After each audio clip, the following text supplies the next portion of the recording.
저번 시간에 기출문제를 통해서 고전소설 최척전에 대해서 같이 문제를 풀어본 적이 있었습니다.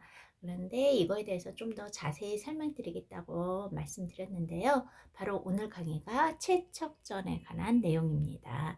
자, 우선 여러분 최척전에 대해서 말씀드릴 때 이 이름에 대해서 한번 잠깐 체크를 해 볼게요.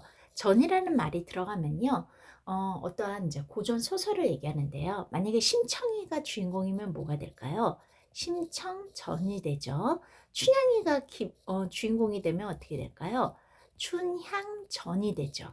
그러면 최척전은 누가 주인공일까요? 그렇죠. 최척이라는 사람이 주인공입니다.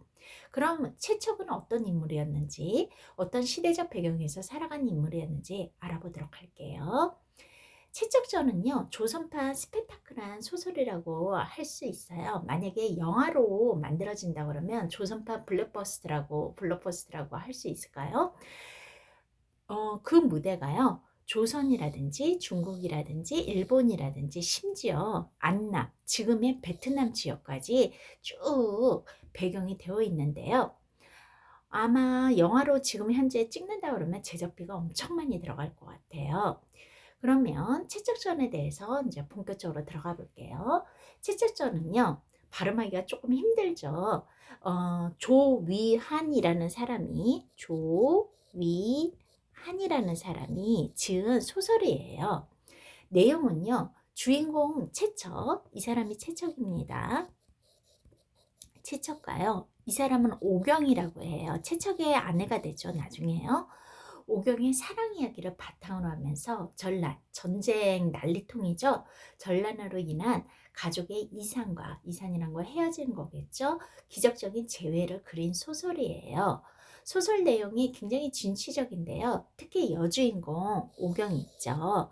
오경은 적극적인 여성으로서 자기가 먼저 남자인 채척에게 사랑을 고백할 정도로 대담합니다. 이게 조선시대 배경이기 때문에 그때 당시에 조선시대의 여성상에 비치면 오경은 굉장히 적극적인 인물이라는 걸 알 수 있죠.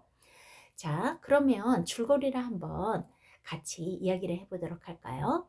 채척은요, 어려서 어머니를 여의었어요.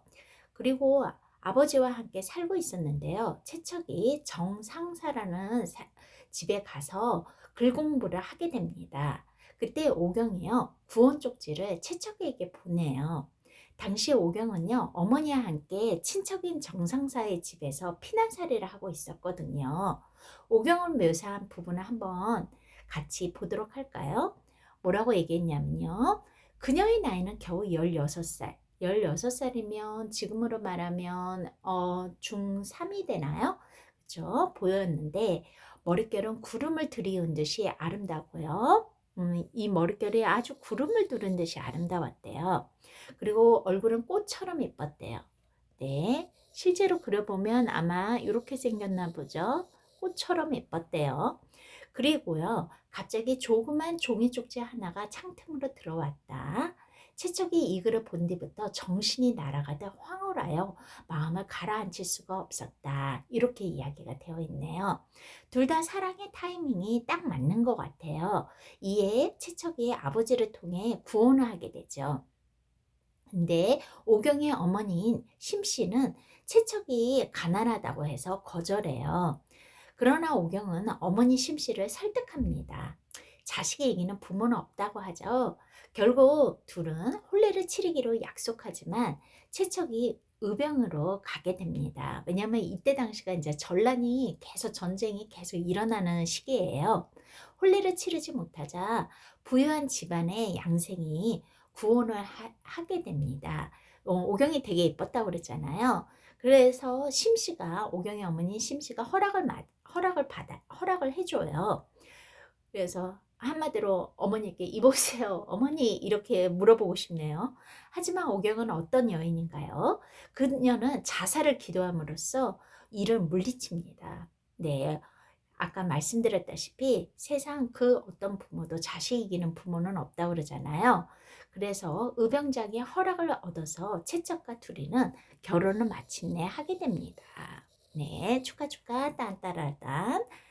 두 사람은 아들 몽석을 낳게 되죠. 네, 몽석은 제가 안 그렸는데 여기 몽석을 낳게 됩니다. 이렇게 몽석이 약간 애벌레 같이 생겼네요. 예, 몽석을 이렇게 낳게 됩니다. 그러면서 어떻게 되죠? 둘은 너무너무 행복하게 살아가죠. 그리고 특히 최척전에서 주목되는 것이요. 바로 전쟁으로 인해서 가족이 붙들려가거나 뿔뿔이 흩어지게 되는 상황에 대한 사실적인 묘사가 되게 많이 있어요. 그래서 가슴 아픈 부분도 되게 많이 있거든요. 1597년 8월에요. 왜구가 침략하게 됩니다. 왜구는 당시에 키가 작은 일본 사람들 얘기하는 거죠. 왜구가 이렇게 쳐들어와요. 짠 하고 쳐들어옵니다. 그래서 재물을 약탈하고 많은 사람들을 죽이거나 붙잡아가는데요. 돌아온 채척은요, 가족을 찾아서 섬진강 일대를 헤매지만 끝내 찾지 못해요. 채척이 이제 먹을 거가 가족들에게 먹을 거를 주기 위해서 먹을 거 찾으러 잠깐 구하러 나간 사이에 왜구가 이렇게 와가지고 난리통을 친 거예요. 그래서 어, 가족을 찾았는데 가족은 못 찾고 결국 굉장히 낙담하게 되죠. 그래서 실망한 그는요, 명나라 장수인 여우문이라는 사람을 만나서 어떻게 돼요? 아, 가족 없는 사람 너무 힘들어. 중국으로 이렇게 가게 돼요. 여기 이제 채척이 있는 거겠죠. 들어갑니다. 한편 채숙과 심씨는요, 왜구의 포로로 붙들려 가다가 겨우 도망쳐 스님에게 구출되어 있던 손자, 아까 얘 몽석이라고 그랬죠. 몽석을 만나 함께 남원의 집으로 돌아가요.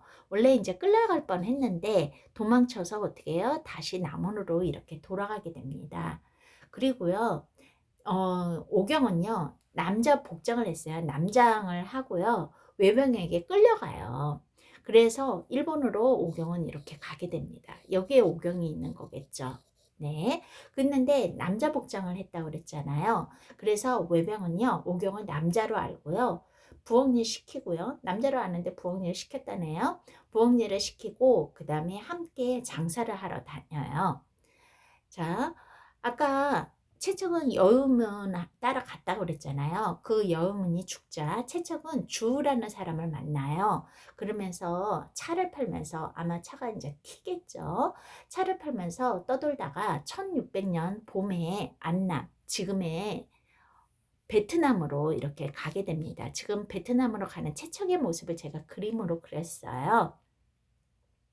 가게 됩니다. 이때 일본인 상서 10여 척도 이 베트남에 일본인 배들도 이렇게 10개 정도 넘게 이렇게 정박해 있었는데요. 밤에 문득 일본인 상선에서 연보라는 소리가 들린 거예요. 엉엉엉엉엉엉엉엉엉엉 이렇게 들린 거예요. 그랬더니 채척이요, 그 소리를 딱 들으니까 더 마음이 동해진 거예요. 그래서 쓸쓸한 마음에 피리를 불기 시작합니다. 지금 피리 불고 있는 채척의 모습을 제가 그림을 그려봤어요. 이게 바로 저희가 기출문제에서 봤던 그 부분에 해당합니다. 귀에 익은 가락을 들은 오경은요, 오경은 아까 일본으로 끌려갔었잖아요. 근데 아까 베트남에 뭐라 그랬어요? 일본인 상선들이 있었다고 그랬잖아요. 오경을 끌고 간 그 외병은 뭐예요? 오경과 함께 장사하러 돌아다녔다고 그랬잖아요. 여기에 이제 오경이 있었던 거죠. 그 배 중에 하나인 오경이 그 일본인 배에 이렇게 타고 있었어요. 그랬는데 어디서 가락이 들리는 거예요. 삐리리 개굴개굴 삐리리 하고 이제는 피리 소리가 삐리리 삐리리리리 퉁소 소리가 들렸겠죠. 그런데 딱 보니까 자기 남편이 부는 소리인 거예요. 그래서 내 남편이 근처에 배에 있음을 직감하고 남편과 자기만이 알고 있는, 둘만이 알고 있는 시를 읊조려요. 그러면서 그 시 읊조르는 게 그때 기출문제에서 우리 같이 풀어봤던 부분이겠죠. 그러니까 채척은요, 시가 쫙 귀로 쏙 드는데 이 시가 자기 아내가 지은 시란 말이에요. 그래서 주위 사람들에게 그 이야기를 하고 이튿날 아침에 그 일본인 배를 찾아가요. 그랬더니 아니나 다를까 오경이 이렇게 있었던 거죠. 둘은 극적으로 재회하게 됩니다. 그러면서 채석과 오경은요, 다시 중국으로 가요. 자, 중국으로 갑니다. 둘은요. 그래서 중국에 정착하여 살면서요, 둘째 아들 몽선을 낳습니다. 또 아기 낳아요. 몽선 낳아요. 이번엔 몽선 이쁘게 그려줄게요. 몽선을 낳습니다. 아까 첫 번째 아들은 몽석이라고 그랬잖아요. 두 번째 아들은 몽선입니다. 그리고요, 이 몽선은요, 점차 어른이 되어서 이웃의 홍도라는 처녀하고 결혼을 하게 돼요. 이 몽선은 누구랑 결혼하게 되냐면 홍도라는 처녀하고 결혼을 하게 돼요. 그런데 이 처녀도 참 인생이 기구해요. 왜냐하면 홍도의 아버지 진위경은요, 아버지가 있는데 아버지 이름은 진위경이에요. 이 사람은요, 정유재란 때요, 조선에 출근을 했어요. 그때 이제 거기 도움을 주러 조선에 이제 출근을 했는데 돌아오지 못한 거예요. 그러니까 홍도 입장에서는 아버지가 조선 땅에서 죽었구나 생각해서 아버지의 시체라도 찾아와서 장례를 치르는 게 소원이었던 거죠. 그랬기 때문에 조선인인 몽선하고 결혼을 한 거죠.